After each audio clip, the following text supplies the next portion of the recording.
Itong mga porsyon sa patrabaho mga idol na pinakadelikado. Kaya lagi po tayong ingat dyan.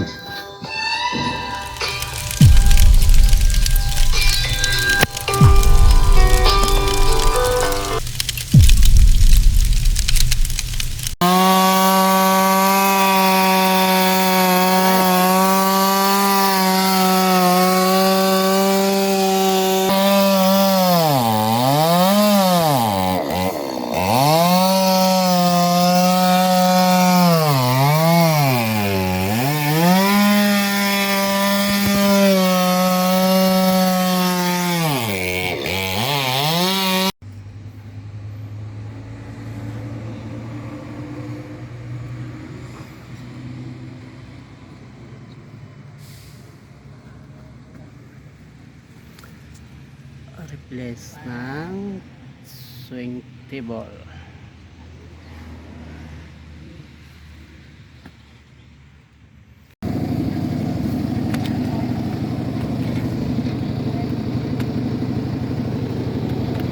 Naik.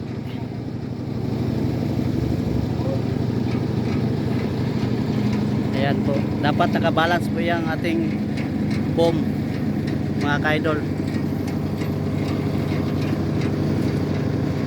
Ayan po siya.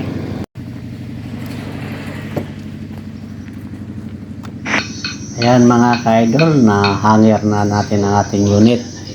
Kailangan talaga marami ka ng experience dito mga ka-idol. Dami ding mga pangkalson yung mga kahoy. Dapat may sinso kayong dala para madali lang kayong makagawa ng pangkalso. Pero delikado ito mga idol, kaya kailangan daming kalso talaga. Pero pag bihasa ka na dito, palagi mo nang ginagawa, parang wala lang ito mga ka-idol. At ingat kayo dyan, and God bless.